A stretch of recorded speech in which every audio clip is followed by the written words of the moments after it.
Alhamdulillahi Rabbil alamin. Wassalatu wassalamu ala ashrafil mursalin. Nabiyyina Muhammadin wa ala alihi wa ashabihi ajma'in. Assalamu alaikum wa rahmatullahi wa barakatuh. Құрметті бауырлар, жамағат, біз сіздермен Құран ғибраттары сабағымызды жалғастырамыз. Біз өткен сабағымызда сол Кахф сүресіндегі діндерін сақтау үшін, имандарын сақтау үшін сол үңгірге тығылған, жасырынған жігіттердің оқиғасының аяқ жағына келген едік.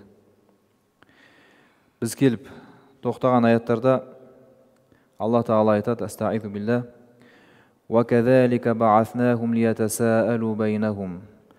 Біз осылайша олар өздерінің араларында сұрассын, яғни бір-бірлерінен сұрасын, сұрақ қойсын деп, оларды қайтадан тірілттік дейді. Баъс деген негізі қияметтегі қайта тірілту. Бұл ұйқыдан тұруға да айтылады негізінде.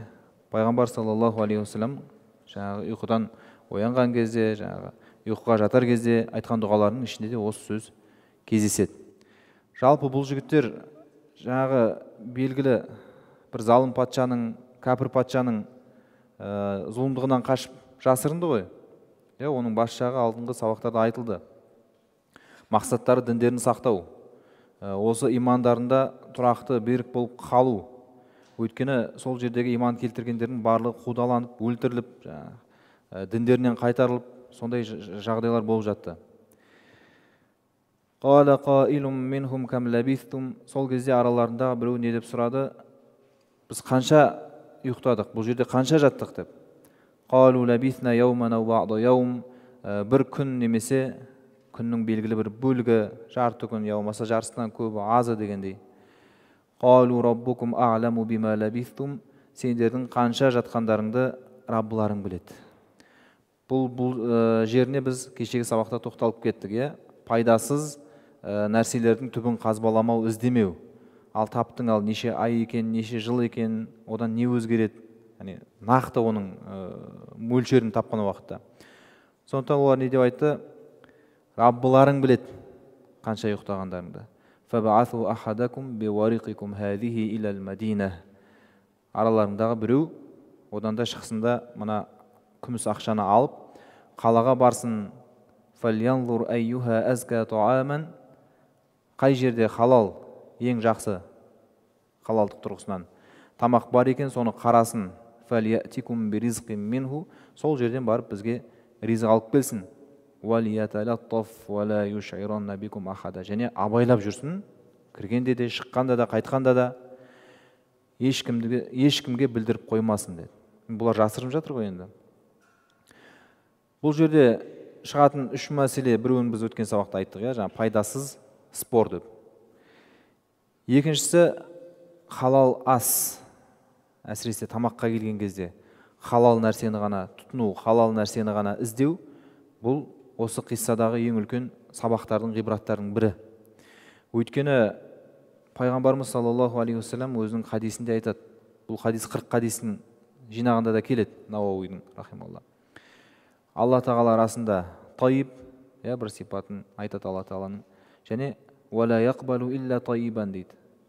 Тайиб деген жақсы, таза деген сөз ғой. Және өзі тек таза, жақсы нәрселерді ғана қабыл етеді. Халал нәрселерді ғана қабыл етеді. Бұл жердегі әзка деген сөз имам Ибн Касир рахималла атияб деп түсіндірген. Жаңағы тайиб сөзімен. Және ол қай кезде тайиб болады? Халал болған уақытта ғана деп тәпсірлейді имам Ибн Касир. Сол үшін де біз зекетті не деп атаймыз? Зекет деп атаймыз ғой, садақаны. Парыз болған зекет садақасын. Бұл да осы зәка сөзінен шығады. Тазарту, тазалау. Өйткені ол сенің малыңдағы нәрселерді тазартады.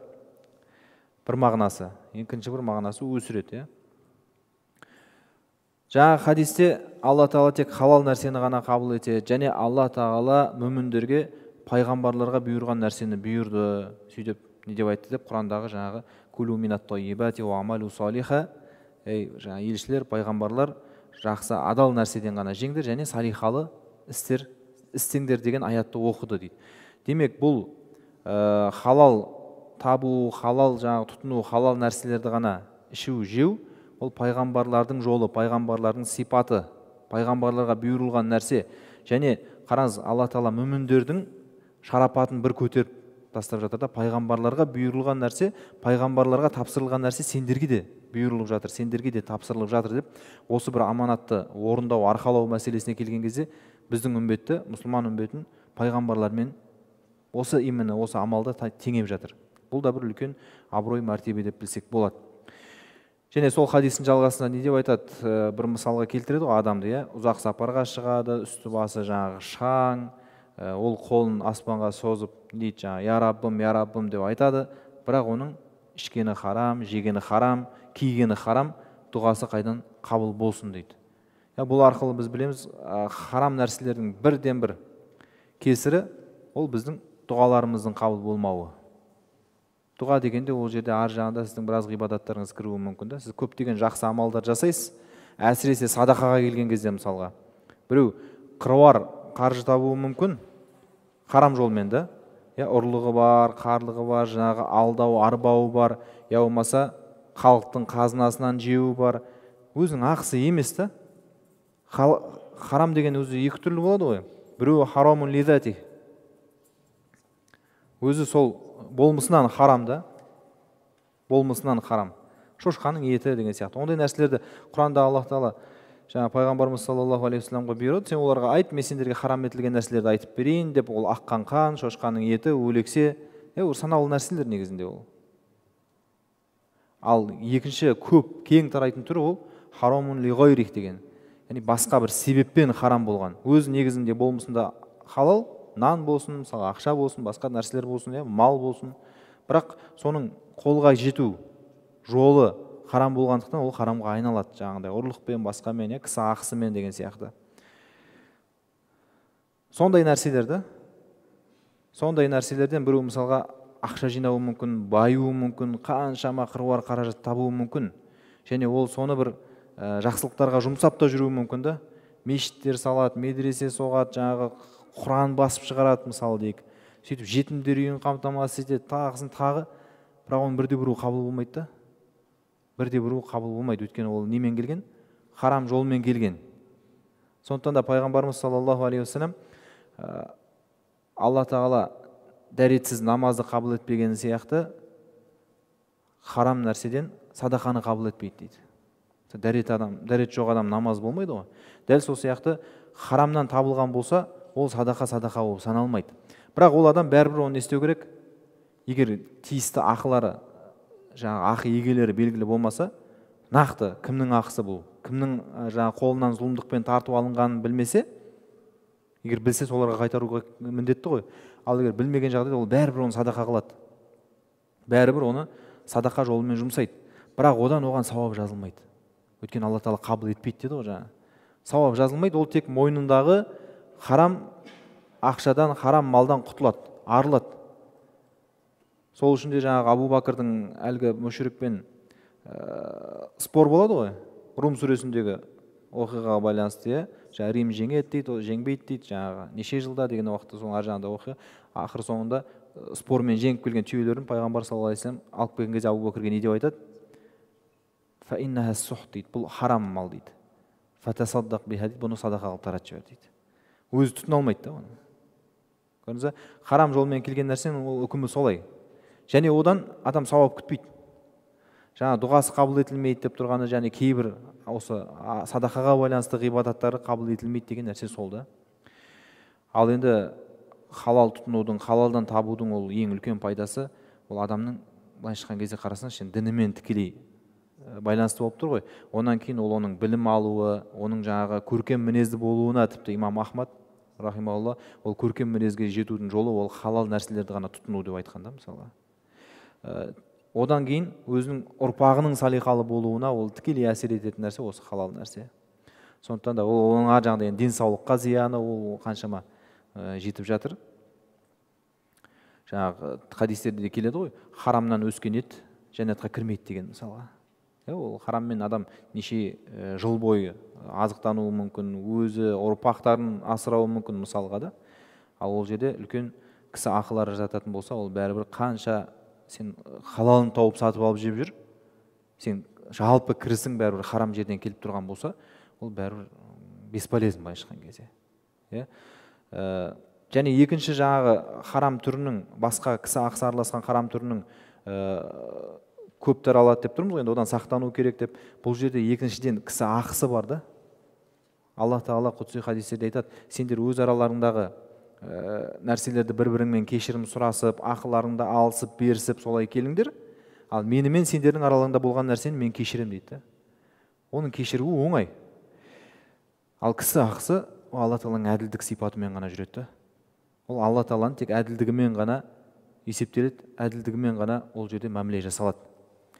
Бірде бір кісі осындай отырған кезде сұрақ қойды да, бұл дін, жалпы дін, мынау биліктің халықты басқару құралы ғой дейді. Билік халықты басқарады, тәртіпке бағындырады, жүйе, біздің заң сияқты ғой дейді. Ол сондай нәрсе ғой дейді. Иә, діннің бір қызметі, бір атқаратын бір функциясы ғой. Ол қоғамдық ақылар, мысалы кісі ақысы деп отырған нәрселердің барлығы ол реттеледі онсыз да дінде. Бірақ діннің ол жалғыз ғана қызметі емес та, және маңызы ол емес та. Енді неге олай деп отырсыз десем, ол айтады, мысалы сен жаназаға келесің имам ретінде, сөйтіп жаназаның алдында не деп сұрайсың? Қарызы бар ма деп сұрайсың ғой дейді. Ол өліп қалған адам ғой дейді. Алла Тағалаға бәрібір емес пе дейді, оның қарызы бар ма, жоқ па, оны кешірем десе кешіре салмай ма дейді. Мен айтамын, дұрыс айтасыз, Алла Тағалаға оның кешірімі кең. Жаңағы менің мейіріміме барлық нәрсе сияды дейді ғой. Алланың мейіріміне бәрі сияды. Бірақ қарыз берген адамның жазығы не? Оған қарыз беріп, ол қайтарады деп күтіп жүрген адамның жазығы не? Кісінің ақысы деген сол емес пе? Алланың әділдік сипаты деген сол емес пе? Сондықтан да жаңа хадистің мағынасында егер араларында ақы болатын болса, кісі ақысы кешірмейінше мен кешірмеймін дегенде Алла Тағала.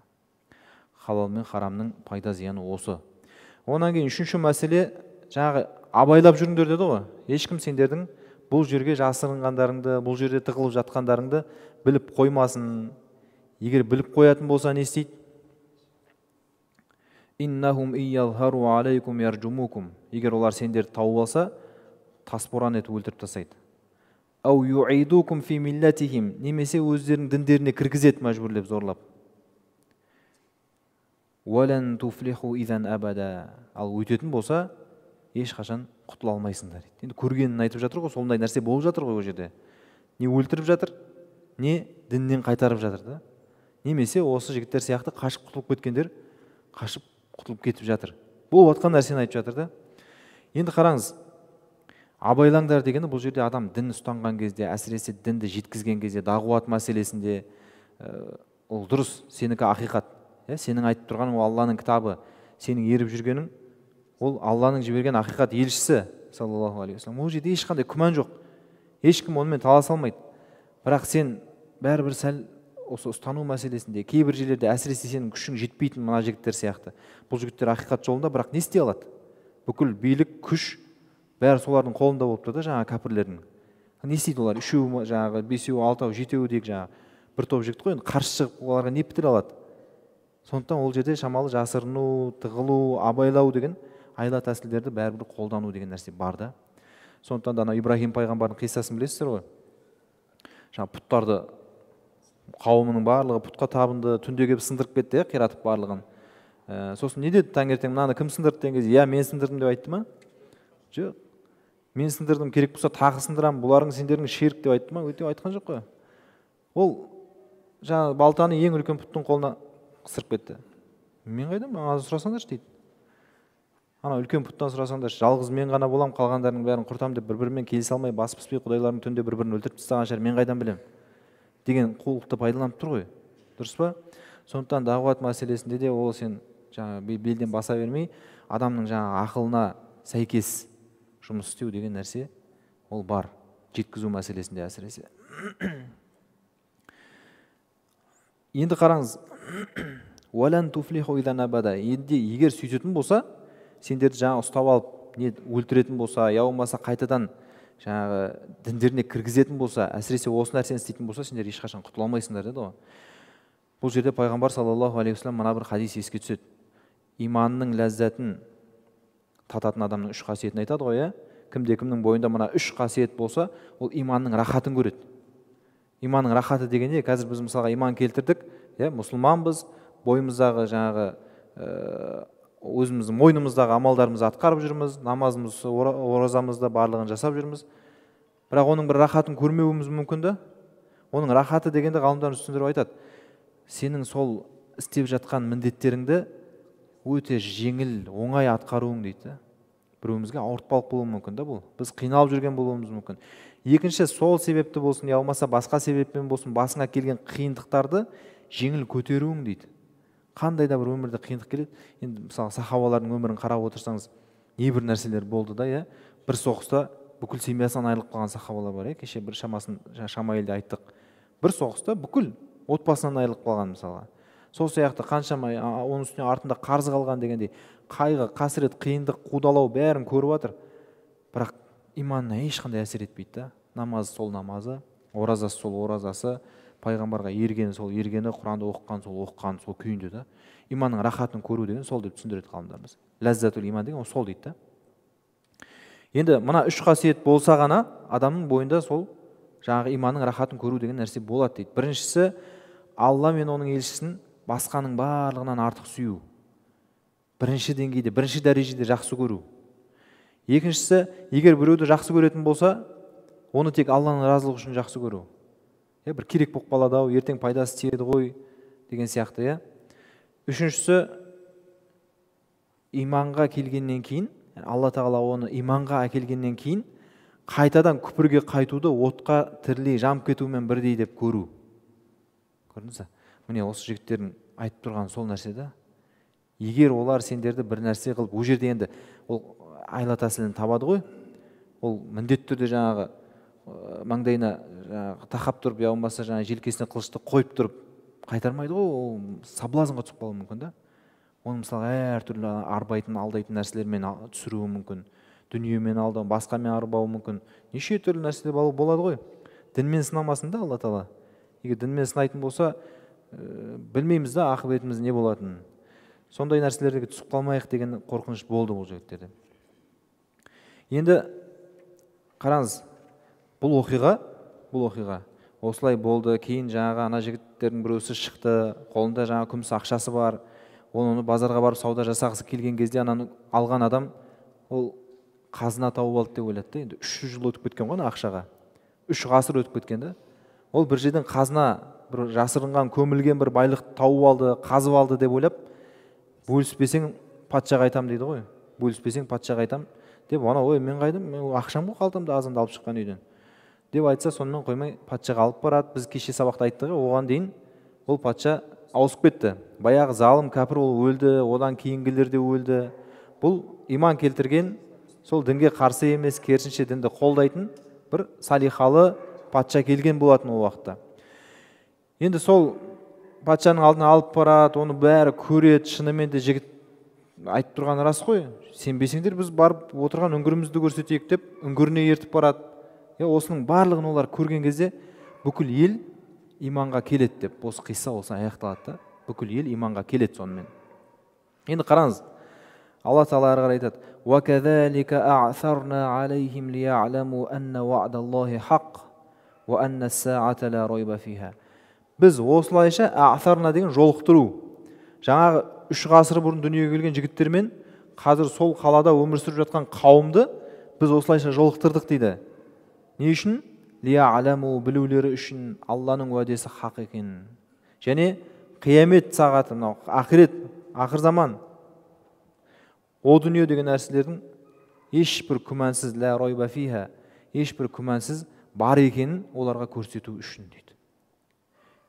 Из ятаназауна байнахум амрахум. Из деген сол кезде деген не ғой? Үстеу дей ма не? Сол кезде олар бір-бірімен таласып тартысып жатқан еді дейді. 40-қа бөлініп кеткен ғой. Иманды патша келген, бірақ оның сенімін қолдайтындар бар, оған шынымен сенетіндер бар, екіленіп шынымен бекен, жоқ әлде өтірік бекен деп күмәнданып жүргендер бар, әлде оны қабылдай алмай жатқандар бар. Ал қайта тірілді дейік жалайды. Қиямет болған кезде адамдар қайта тіріледі екен. Ол кезде қалай? Ол рухы тіріле ма, жоқ әлде денесімен бірге тіріле ма деген неше түрлі таластан талас туып, әртүрлі талас тартыстар жүріп жатқан ғой сол уақытта. бір-бірімен таласып жатқан еді ол сол уақытта деп Алла Тағала соны айтып жатыр да. Сонымен олар не істейді? Көзі жетеді, жаңағы жігіттерді көреді. Алла Тағала олардың солаймен сақтап қойған киімін, тіпті қасына еріп кіріп кеткен иттеріне шейін сол күйінде, сол кейпінде, сол қалпында тұрған олар көрді, көздері жетті. Содан кейін бүкіл ел не істейді? Иман келтірді. Қарасаңыз, Алла Тағала адамдарға кітап түсіруден бөлек, пайғамбар жіберуден бөлек, осындай өзінің күш құдіретіне дәлел болатын бір оқиғаларды да көрсетіп отырады өмірде. Көрсетіп отырады. Өйткені адамдардың ақыл деңгей дәрежесі бірдей емес. Ақыл деңгей дәрежесі бірдей емес. Біреулер сол келген пайғамбармен, соның көрген мұғжизасымен, жаңағы түсірген кітабынан оқып берген аяттарына иман келтіріп, соны қанағат тұтып, яқин сеніміне жетуі мүмкін. Ал енді біреулерге жаңағыдай бір нәрсе керек та. Алла Тағала бәріне мүмкіндікті береді. Әркімге әртүрлі мүмкіндіктер береді. Біз қазіргі күннің өзінде көріп жатамыз ғой, кейбір жерлерде мысалға топан су алыпты, сел басыпты, жер сілкініпті, бүкіл үйдің бәрі қирап қалыпты, бірақ мешіттер қалыпты деген нәрсені көріп жатасыздар ма? Біреулер оны, ой, ол одан емес, анау ол мешіттің жаңағы цементін ұрламаған, значит, жаңағы үйдікін жеп қойған, мешіт болғасын қорыққан, содан ол тұрып қалған деген сияқты нәрсе. Иә, ондай себептері бар шығар. Бірақ оның бәрі бекер емес. Мына жігіттер ше мысалға оқиғасы. О, Алла Тағала көзін ашып жатыр ғой, өзінің құдіретін көрсетіп жатыр ғой. Тағы да оған бір тағы да міне мүмкіндіктерді берейік, ертең күні худжа қалмасын, мен білмедім, көрмедім, естімедім деген нәрсе болмасын. Ей, сен жарайды, пайғамбар келіп кеткен уақыт ұзақтап кеткен шығар. Ол кітап бұрмаланып, шамалы адамдардың қолы кіріп кеткен шығар. Бұл енді Иса пайғамбардың қауымдарынан деп жатырмыз ғой. Ал енді мынаған не дейсің сен деген нәрсе болады ғой ертең. Сен өз көзіңмен, сенің анау бәлейінші жаңағы бабаңмен бірге өмір сүрген адамдардың сол жас 20 жасар мысалға шамамен жігіттердің сол қалпында 300 жыл өмірі сақталып қалғанын сен көрдің ғой осы оқиғаны. Сен содан кейін де иман келтірмедің ғой деген нәрсе болады да ол жерде. Сондықтан да жаңағыдай нәрселер ол халықтың кейбір адамдардың иманға келуіне әсер етуі мүмкін. Жаңағы мешіттің оқиғасы мысалға.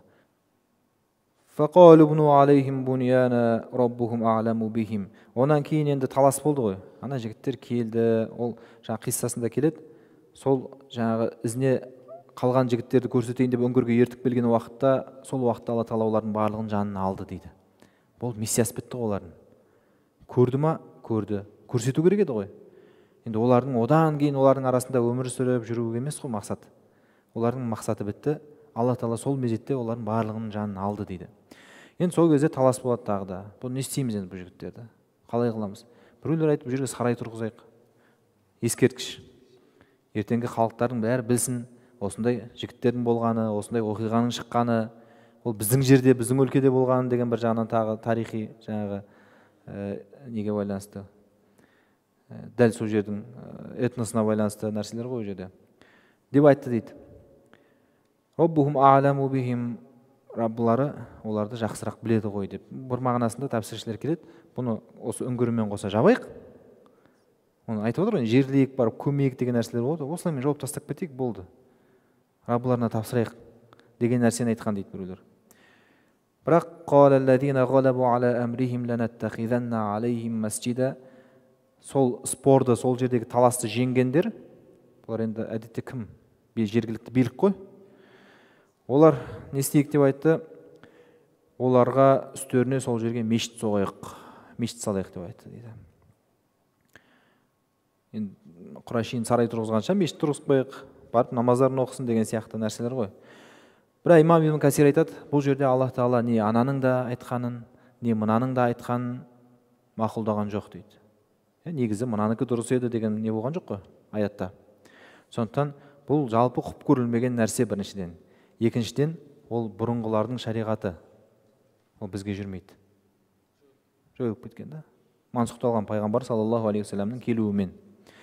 Сондықтан не дейді? Әлгі жаңа хадисті келтіреді. Алла Тағала яһудилер мен христиандарды, насранилерді лағнет етсін. Олар өздерінің пайғамбарлары мен ізгі салихалыларының қабірлерін мешіт қылып алды дейді. Бұл жердегі мешіт қылып алды дегенде имам Науауи түсіндіріп айтады, сол жерге солардың үстеріне мешіт салып, соған қарап намаз оқып, соған қарап жалбарып, содан сұрап, былай шыққан кезде сондай әдет болған да оларда. Бір сондай ұлы біреу, сондай тақуа біреу өлсе, бірден сол жерді ғибадатқа, қанаға айналдырып жіберу деген нәрсе соларда болған. Сондықтан да бізде бұл исламда құп көріле бермейтін нәрсе. Қарапайым өлген адамның өзінің төбесін көтеру, күмбез тұрғызу, оған тағы бір нәрселерді салу, жалпы мәйіттің үстіне құрылыс, ғимарат деген нәрселер бізде құп көрілмейді. Бұл жақсы нәрсе емес. Тіпті кейбір риуаяттарда ол нәрсенің салмағынан мәйіт азап шегеді. Үстіндегі тұрған жаңағы күмбез, тағы бір нәрселердің салмағынан мәйіт азап шегеді деген риуаяттарда бар. Онан кейінгі талас. Бұл енді жаңағы сол кездегі әхлі кітаптардың пайғамбар саллаллаху алейхи вассаламға барып ана сұраңдар деп жұмсап тұрған әхлі кітаптар бар ғой, жаңағы яһудилер, сол пайғамбар саллаллаху алейхи вассаламның заманындағы, айналасындағы. Солардың таласы. Олар не деп айтады? Саяқулуна саласатур рабиухум калбухум. Олар жаңағы жігіттердің санына байланысты таласады. Олар үшеу болды, төртіншісі ит еді. Уаяқулуна хамсатун садисухум калбухум. Олар бесеу еді. Алтыншысы ит еді қастарындағы. Раджман бил ғайб. Сөйтіп ғайыпты әшейін айта береді дейді. Хабарсыз, ешқандай дәлелсіз, білімсіз, дерексіз, осылай болған деп олар соға береді дейді. Алла Тағала айтады. Уаяқулуна саб'ату ва саминухум калбухум. Сондай-ақ олар жетеу еді, сегізіншісі ит еді деп айтатындар да бар дейді. Енді қараңыз, осы жерде имам Ибн Касир айтады, бір кішкене таржих жасайды. Аналарды үшеу еді деп айтатындар, бесеу еді деп айтатындарды келтірген кезде раджман бил ғайб дейді. Раджм деген әшейін тисе терекке, тимесе бұтаққа деп лақтыра беру ғой. Олар әшейін ойына келгенде айта береді деген нәрсе айтылды да аяттың жаңағы солардың көзқарасынан кейін. Ал жетеу еді, сегізінші ит еді деген кезде ондай нәрсені айтқан жоқ. Соған қарағанда олардың саны жетеу сияқты дейді. Бірақ қараңыз, имам Ибн Касир ары қарай сөзін жалғастырып айтады. Біз оны білгеннің өзінде де ол біз көп пайда бермейді дейді бізге. Жетеу болыпты ал. Мейлі бесеу болсын, ал үшеу болсын. Не шешеді ол? Қисса өзгеріп кете ме одан? Олардың солай 300 жыл сол жерде жасырынып жатып, сол бүкіл кешегіден бері айтылып жатқан жағдайлардың біреу болса да өзгере ме? Өзгермейді ғой. Үшеу болса да сол әңгіме, бесеу болса да сол әңгіме. Олардың аттары Асқар, Данияр, Самат болса да сол әңгіме, Мұхаммад, Ибрахим басқа болса да сол әңгіме. Олардың аты, олардың саны, итінің аты, ол үңгірдің тұрған жері, ол қай мемлекет, ол қай патша, оның бәрі маңызды емес. Имам Шарауи айтады, Алла Тағала бұл нәрсенің барлығын жасырып тастады. Не үшін? Бұл қисса қияметке дейін қалу үшін дейді. Қияметке дейін қалу үшін. Өйткені қазір сен оны белгілі бір кезеңмен, белгілі бір дінмен, тағы белгілі бір нәрселермен шектеп тастасаң, ұмытылып қалып қояды ол. Жеке бір жаңағы ұлттың, жеке бір қауымның ғана тарихы болып қалады да. Болды. Ол соларға жаңағы патенттеліп қалады да. Ал оны бәрін жасырып тастады Алла Тағала. Ол енді бүкіл адамзатқа қисса болып қала береді қияметке дейін. Және ол жаңа ешкім айта алмайды да, сондай бір жағдайға тап болған адам, олар деген андай елде болды, біз мынандай елдеміз ғой. Немесе олар жетеу еді, біз үшеуміз ғой деген нәрсе болмайды да. Олар деген осындай еді, біз осындаймыз ғой деген. Барлығына, адамның барлығына келе береді бұл жағдай. Барлығы содан ғибрат ала алады. Сол үшін солай болған дейді имам Шарауи. Алла рахмет алсын. Құр Рабби а'ламу би'иддатихим ма я'ламухум илля қалил. Сен айт дейді пайғамбар. Олардың сандарын Раббым жақсы біледі. Ең дұрысын Алла біледі. Және оны аз ғана адам біледі. Сол жаңағы айтып жүргендердің ішіндегі бірең сараңы білетін шығар. Білгенде енді солардың айтқандары бірең сараңның айтқанын сәйкес келетін шығар соған. Ибн Аббас радиаллаху анху, мен сол аз дегендердің ішінемін деп айтқан дейді. Ибн Аббасты білесіздер ғой, радиаллаху анху. Ол бүкіл жаңағы пайғамбар саллаллаху алейхи вассаламнан Құранды үйрендім. Мен пайғамбар саллаллаху алейхи вассаламнан мына аят қалай деп сұрамаған жерім қалмады деген сөздерді айтқан Ибн Аббас бұл. Пайғамбар саллаллаху алейхи вассалам оған дұға жасап, Аллахумма фақиху фиддин ва алимху тәуил деп айтқан. Бұған дінді үйрет, терең түсіндір, және Құранның тәуил деген мағынасы ғой. Құранның мағынасын үйрет деген. فلا تمار فيهم إلا مراء ظاهرا ولا تستفتي فيهم منهم أحدا. Және олармен сен бұл жайында сөз таластырма, және олардан оның анық қанығында сұрама дейді. Бұндай мәселелерде сөз таластырып керек емес деген нәрсе ғой. О, Алла біледі, болды, қалдырайық. Және олардан тастафти деген пәтуа сұрау ғой. Бұл мәселеде болсын, басқа да діни қиссалар, пайғамбарларға қатысты жалпы діни тақырыптарда сен әхлі кітаптан ештеңе сұрама дейді пайғамбар саллаллаху алейхи вассалам айтады. Олардікінің бәрі болды, мансұқталып кетті. Олардың еш нәрсесі жүрмейді. Кітаптары да үкімін жойды, пайғамбарларының айтқан нәрселері де, әкелген нәрселері де үкімін жойды. Сенің келуіңмен, пайғамбарымыз саллаллаху алейхи вассалам айтып тұр ғой. Демек, бізге бұның қандай несі бар? Бұрынғы діндердегі нәрселер, баяғы жаңағы мейлі кітап түскенден болсын, пайғамбар келгенден болсын, оның ешқайсысын біз алмаймыз. Исраилияттың өзін пайғамбар саллаллаху алейхи вассалам айтқан исраилияттар бар ғой, жаңағы хаддису ан бани Исраил, баяғы Муса пайғамбардың қауымы, солардың жаңағы ішіндегі кейбір ғажайып оқиғаларды айта беріңдер деп рұқсат бергені бар. Соны тәпсір ғалымдары шектеп не дейді? Оны үшке бөледі. Кейбір қиссалар, кейбір нәрселер бар, олардың бұрын айтылып келген. Ол біздің шариғатымызға қарсы да. Бізде керісінше оған қарсы аяттар бар, қарсы хадистер бар. Оны мүлдем айтуға болмайды ол нәрселерді. Екінші нәрселер бар, біздің шариғат құптап келеді соны, сәйкес келеді, біздегі нәрселермен сәйкес келеді. Енді оны айтсаң болады.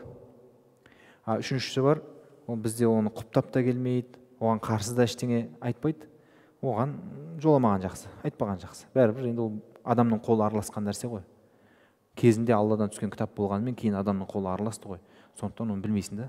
Біз оны муджмал дейміз ғой, жалпылама иман келтіреміз. Алла Тағаладан Инжил деген кітап түсті, Таурат деген кітап түсті, Иса деген пайғамбар келді, Муса деген пайғамбар келді. Бірақ оның мынау, міне Инжилдегі мынауысы Алланың сөзі, мынау адамның жазып жібергені, қосып жібергені деп біз еш нәрсе айта алмаймыз. Сондықтан да олардан пәтуа сұрама, олардан діни мәселеде еш нәрсе алма деген нәрсе сол.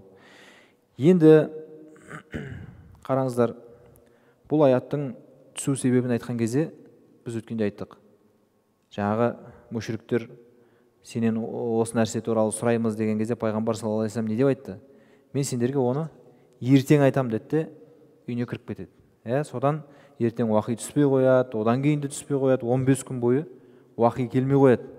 Осы Кахфтың жаңағы үңгірдің оқиғасы жайында, онан кейінгі Зулқарнайнның оқиғасы жайында, рух жайында сұрақ келмей ма? Ешқандай хабар келмей қояды Аллах Тағаладан 15 күн бойы. Не үшін? Инша Алла деп айтпаған үшін. Мен сендерге ертең айтам деді, бірақ Алла қаласа деп айтпады. Міне сол екінші келесі бір ғибрат осы. Сондықтан да Аллах Тағала айтады: "Вала тақуланна ли шайин инни фаилун залика гада." Ешбір нәрсеге мен мынаны ертең істеймін деп айтпа дейді. Илля айяша Аллах, иншалла деп айтпастан дейді. Алла қаласа істеймін деп айт. Еш нәрсені мен мынаны ертең істеймін, ертең сол жаққа барам, ертең келем, ертең берем, ертең айтам. Или қазір ертең деген бұл жерде алдағы уақыт қой. Қияметті де ертең деп айтады ғой Құранда. Мен істеймін, айтамын деген нәрсені жалпы сен өзінің мойныңа алма деп тұр ғой жауапкершілігіне. Инша Алла деп айт. Алла қаласа болады ғой. Қаламаса болмайды ғой. Ертең сен тірі боласың ба? Білмейсің ғой. Болмаса сенің соны айтып тұрған адамың тірі бола ма? Ол сенің жаңағы уәде беріп тұрған нәрсеге сен шаман келе ма ертең, келмей қала ма? Біз мына қолымызда тұрған нәрсенің өзін алуда Алланың бізге берген құдіретіне, күшіне мұқтажбыз. Біз солай жасаймыз әрбір ісімізді.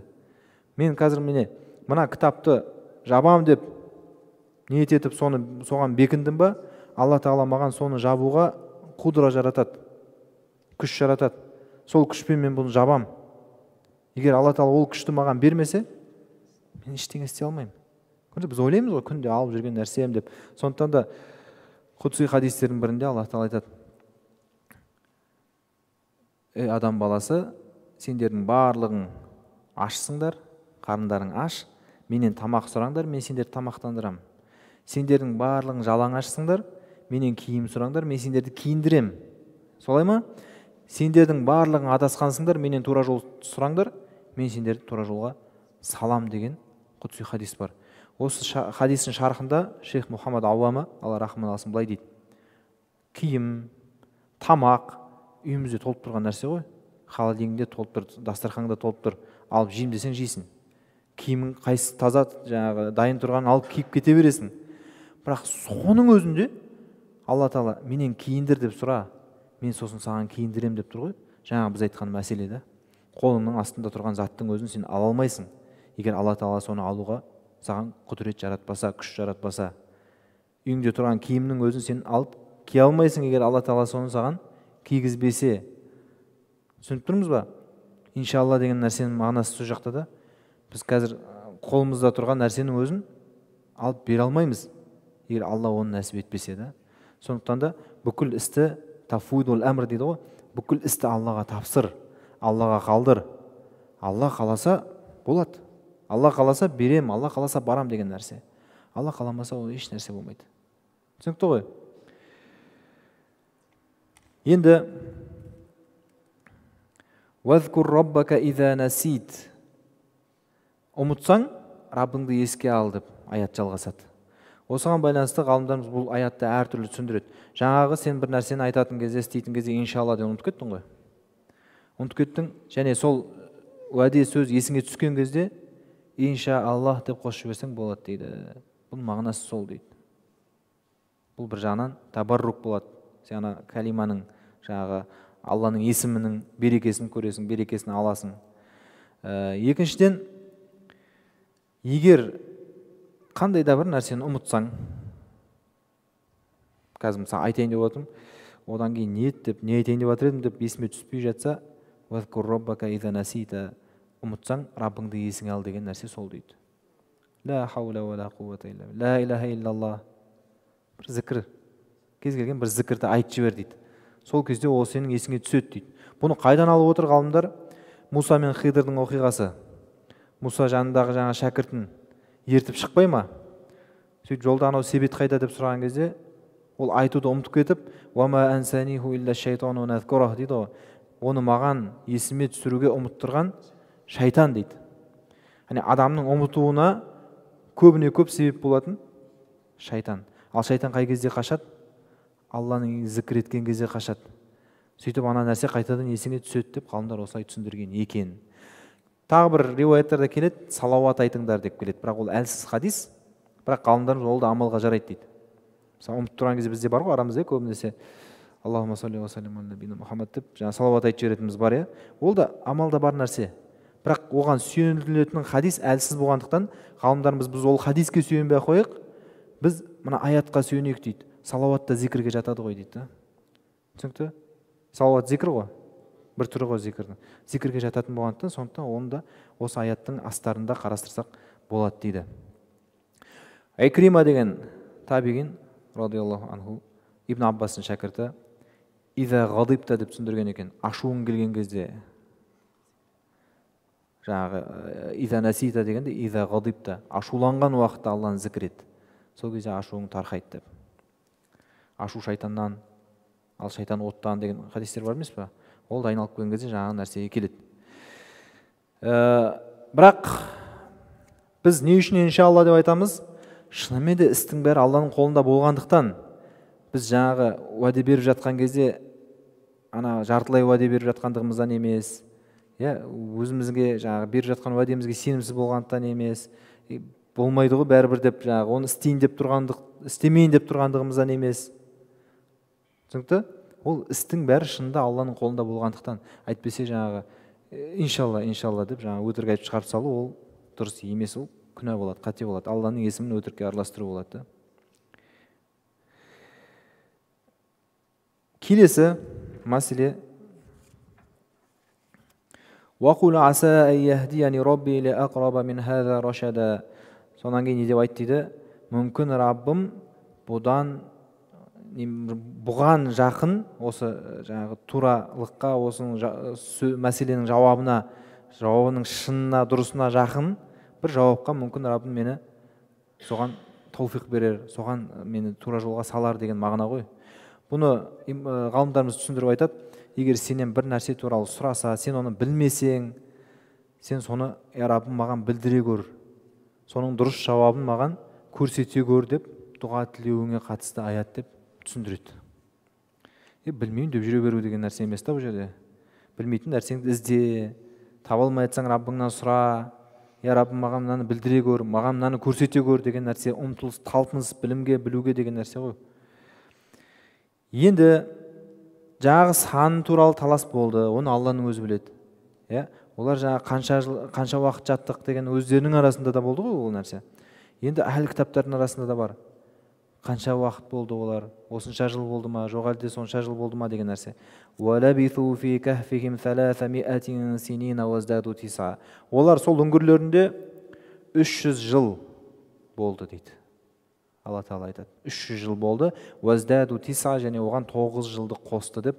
Жаңағы имам Шарауи оны түсіндіріп айтады. Бұл 300 жыл деп күнмен есептегенде, күнмен есептесек жылына қанша күн бар? 365 күн бар. Ал аймен есептесек 355-354 күн бар. Солай ғой. Демек 100 жылға 3 жылдан қосылып отырады. Хижри жылмен айырмашылығы сондай.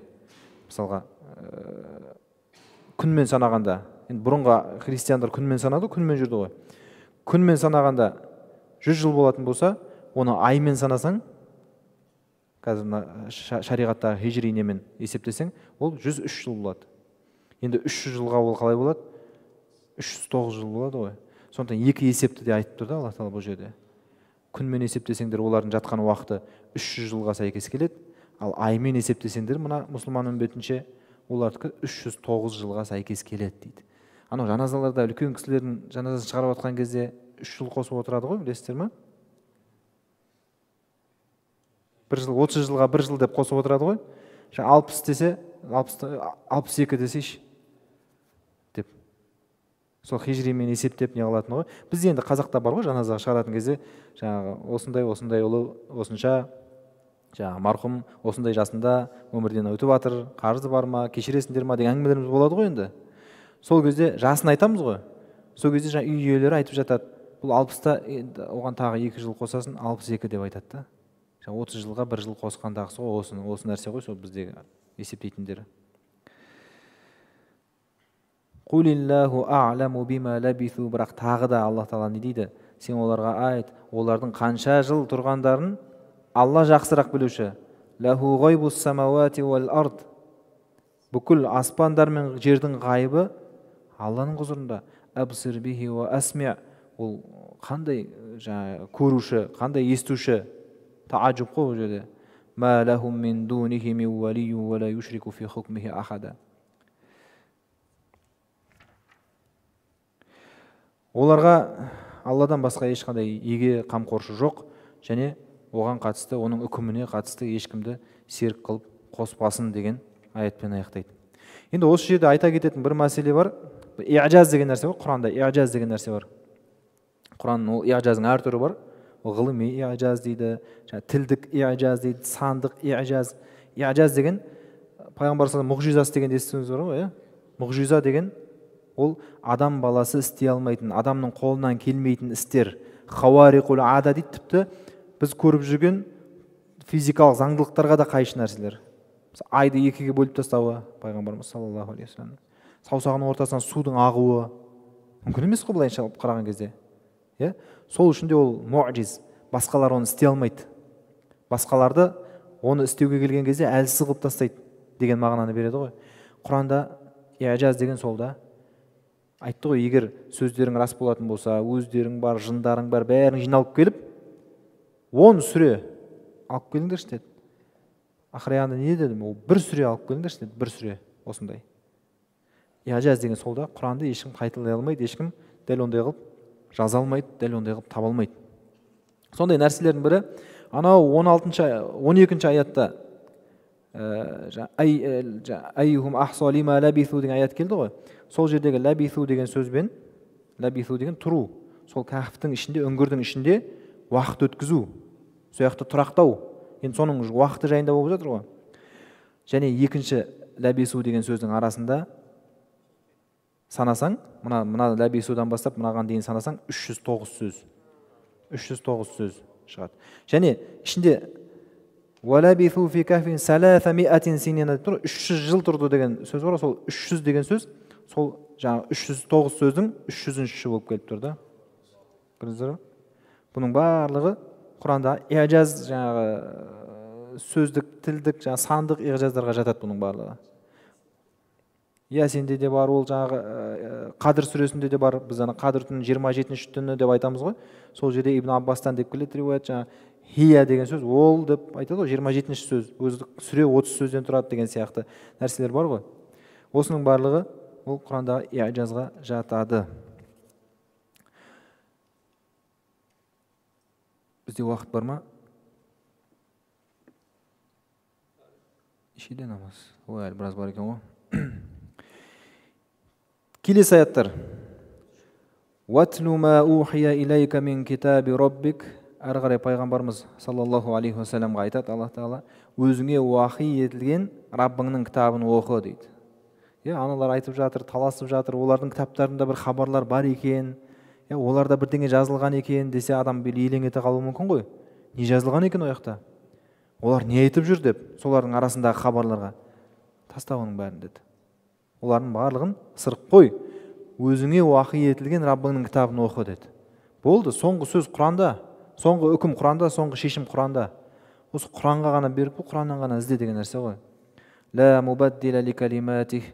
Раббыңның сөзін ешбір нәрсе оны ауыстыра да алмайды, жоққа да шығара алмайды. Болды, бұл Құранда Алла Тағала түсірді, өзі сақтаймын деді, ол сақталады қияметке дейін. Уалан таджида мин дунихи мультахада. Және одан басқа барып паналайтын, пана тілейтін ешкімді таппайсың. Ақыр соңында бәрібір адамның, мейлі мұсылман болсын, мейлі кәпір болсын, соңғы жалбарынатыны, соңғы қиналған тығырыққа тірелген жерінде сұрайтыны, ол бәрібір Алла ғой. Кім болса да бәрібір я Құдай деп айтады. وَاصْبِرْ نَفْسَكَ مَعَ الَّذِينَ يَدْعُونَ رَبَّهُمْ بِالْغَدَاةِ وَالْعَشِيِّ يُرِيدُونَ وَجْهَهُ. Және өзіңді таңертеңде, кешке де Раббыларын зікір ететін, Раббыларына жалбарынатын, Раббыларына құлшылық, ғибадат жасайтын, тек қана соның ризалығын іздейтін, соның ризалығын қалайтындармен бірге өзіңді сабырға шақыр дейді. Уасбир нафсак, өзіңді сабырға шақыр, сабырға баулы өзіңді дейді. Бұл нені көрсетеді? Адамға жанына салихалы серіктің, салихалы жолдастың, салихалы тақуа ортаның керектігін көрсетеді. Бұның түсу себебіне байланысты енді келтіреді. Жаңағы Меккенің сол бай манап мүшриктері пайғамбар саллаллаху алейхи вассалам оларға келіп исламды ұсынған кезде, анау қасыңдағы Біләл, тағы кімдер бар? Анау кеше құл болған, әлі де құл болып жүрген Аммар сияқтыларды қуып жібер. Сол кезде біз сенің айналаңа жиналамыз. Өзіміз адам сияқты болып отырайық деген әңгімелерді айтқан ғой. Сол кезде Аллах Тағала осы аятты түсірген деп келтіреді. Енді былай біз енді ғибрат ретінде өмірімізге алып қарайтын болсақ, пайғамбарға бұл нәрсені бұйырып жатыр. Өзіңді сабырлыға шақыр, кімдермен бірге? Жақсы, салихалы адамдармен бірге деген нәрсе да. Бұл бізге ең керектің керегі. Ғалымдарымыз айтады, Муса пайғамбар Фирғауынға жіберіп жатқан кезде, оны Аллах Тағала жіберіп жатқан кезде не деп айтты? Менің жаныма Харунды серік етіп, жаңағы уәзир етіп жібер дейді ғой. Жаныма жәрдемші етіп, оны да пайғамбар қыл деген нәрселер айтылады ғой. Сол жерде себептерін көрсетіп, не дейді? Кайназкурака кафира, сені көп еске алуымыз үшін, ванусаббихака кафира, сені көп дәріптеп ұлықтау үшін. Пайғамбардың өзі жанына жәрдемші серік сұрап тұрды Аллах Тағаладан, осы діннің дағуаттың жолында. Сондықтан қандай да бір мұсылман өзім дінімді аман алып жүрейін, мен жаңағы ешқандай бәлеге, күнәға ұрынбай жүрейін, мен сондай бір Раббымның разылығына жетейін деген үміті болатын болса, ол сондай жанына адамдар іздеуі керек. Онсыз болмайды деген нәрсе ғой. Және сол жолдан не істеу керек? Және сабыр ету керек. Ол қиын ғой. Елтіп бара жатыр, неше түрлі жан нәпсін қозып бара жатыр. Өзің сияқты, өзіңмен жасты жігіттер өмірдің рахатын көріп жүр мысалға, оңды солды шашып дегендей. Ал сен жаңағыдай бір өзіңді қинап жүргендей, өзің бір қысылып жүргендей сезініп жатсың. Қиын ба? Қиын. Жақсылыққа да сабыр ету керек қой, құлшылыққа да сабыр болады, күнәға да сабыр болады, сабырдың түрлері көп болады ғой. Сол үшін де пайғамбарымыз саллаллаху алейхи уассалам бұл дүние мүміннің несі дейді? Түрмесі дейді.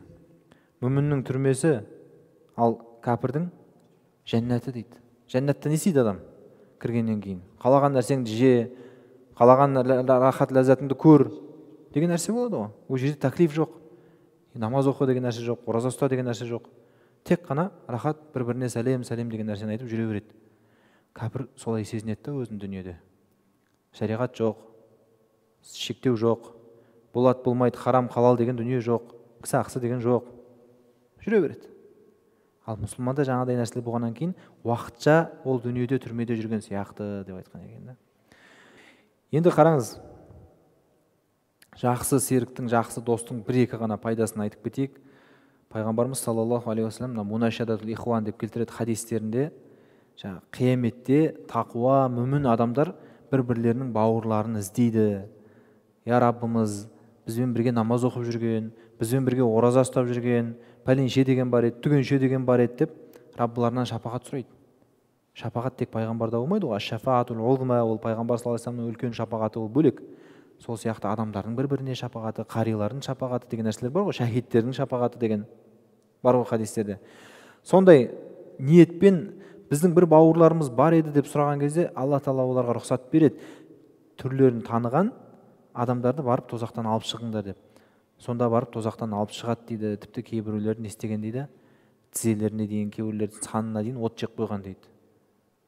Шынымен де мүмін болып жүрген, бірақ жаңағыдай ортаға байланбаған, керісінше үлкен күнәларға ұрынатын, үлкен күнәларды істейтін, белшесінен кешетін орталармен өткізген, бірақ анда-санда бір айтта мүмкін бір намаздарда кездесіп қалатын шығар. Соны айтып тұр ғой, енді ана жерде бір жақсы жерін айтады ғой. Сондай адамдарды жақсы адамдар шапағат етеді дейді. Сондықтан қасында жүру ол үлкен нәрсе. Тағы бір пайдасы, Али радиаллаху анхудың бір сөзі бар. Таат дейді ғой. Таат деген бұл жерде құлшылық, ғибадат, күнәні тәрк ету, харамнан аулақ болу, бүкіл Алланың әмір тыйымдарының бәрін орындап жүру, ол таатты. Сондай нәрселерге өздеріңе былай жәрдем беріңдер дейді. Енді сен өзіңді сол намаздан қалмай, сондай бір жақсылықтың басында жүргің келеді ғой. Сөйтіп жүргің келсе, өзің ұялатын адаммен серік бол дейді. Өзің ұялатын, ананың қасында ұялатын адаммен бірге бол. Ең құрғанда анадан ұялғасын, қолыңа тасбих ұстап, кішкене бос отырмай салауат айтып отырайын деп. Қыздар кетіп бара жатса қарамай, анау отыр қасында ұят та, құрметтейсің өзің, сондай тақуа. Ол да сен тақуа деп ойлап жүрген адамды мысалға. Рас қой. Адам болғаннан кейін болады ондай нәрсе. Өзің ұялатын адамның жанында жүріп, сол арқылы өзіңді құлшылыққа жәрдем бер дейді. Айтпесе бет ашылып қалған адам бір-бірінен ұялмайды ол. Үйіңе мысалға бір қонаққа келсінші, бір намаз оқитын, сондай бір ұстаз дейік, бір имам бір үйіңе қонсыншы, таң намазда ұйықтап қалмайсың сен ол түні. Рас қой. Будильникті 9 рет қойып, мені оят деп бәріне тапсырып, бірінші болып тұрып аласың, рас па? Рас. Былайша келсе үйінде ондай адам болмайды. Ұялып тұрсың ғой сен өткен ана кісіні. Мынау мен алдымда бірінші қатарда отқанға мен тәп-тәуір тақуа екен деп жүрсем, таң намазын деген жібереді екен ғой деп айтып кетеді ғой ертең. Сондай болмасын дейсің да сен ұялғанын бірінші болып тұрып аласың. Солай ма? Жаңа үйленген кезде де, әйелің сенен ұялып, сен одан ұялып, бір-біріңді оятып, тахажжуд қоятып жүресіңдер ма? Содан кейін адам бір-біріне үйренгеннен кейін, бет ашылғаннан кейін бірге ұйықтайсыңдар, жағарысып. Сол үшін өзің ұялатын адам сондай нәрсе. Мен мысалы қазір сіздермен бір жерге шықсам, тауға бір жерге, мен анау 4 жыл бірге жатақханада жатқан группаласымен бірге жүргенде емін еркін жүре алмауым мүмкін да. Сіздерден ұялып қой, құрсын, ұстаз деп жүр ғой, қанша үлкен имам деп жүр, ізме еріп жүр, лағып кетпейін деп, кішкене уағыз айтып, жаңағыдай білгендерімді айтып, қолым босай қалса зікір айтып, салауат айтып сөйтіп жүремін, дұрыс па? Анау бірге жаңағы жатақханада жатып, талай жаңағы ол жерде әзілдесіп, кішкене емін еркін жүріп қалуымыз мүмкін. Енді қайсысы жақсы? Жарайды, күнә істемерсің ғой. Бірақ әшейін бос әзіл айтып, құр әшейін арадағы промежутка уақытта бос өткізген жақсы ма? жоқ әлде анадан ұялып болса да әйтеуір кішкене зікір айтып салауат айтып жүрген жақсы ма? Бұл енді Али радиаллаху анху сахаба ғой, соны айтып тұр ғой. Адам біліп тұр ғой жағдайын, бәрін несін. Онан кейін имам Ахмадтың да дәл осыған қатысты тағы бір сөзі бар. Мен дейді, енді бұл жерде мен дегенде жалпы олар кішіпейілдік көрсетіп мен деп келтіреді ғой адамдардың сөздерін мысалдарға келтірген кезде. Қандай да бір бәлеге ұрынсам, қандай да бір жамандықты, қателікті жасап қойсам, сол өзім ұялмайтын адамның жанында жүргендіктен жасап қойғам деп айтады да. Жаңағының керісінше мағынасы ғой. Өзіміз ғой деген нәрсе да. Мен содан істеп қойдым көпке қателіктерді деген сөзі бар да. Бұлай жалпы адамның халін айтып жатыр ол жерде, жалпы. Түсінікті? Сондай, енді бұнымен осымен біздің Кахф сүресіндегі алғашқы қиссамыздың айналасындағы соның төңірегіндегі сабақтар тамам. Келесі сабағымызда біз жаңағы екі жәннаттың егесі жайындағы қиссаға көшеміз. أقول قولي هذا واستغفر الله لي ولكم اللهم صل وسلم على نبينا محمد وعلى آله وأصحابه أجمعين ربنا آتنا في الدنيا حسنة وفي الآخرة حسنة وقنا عذاب النار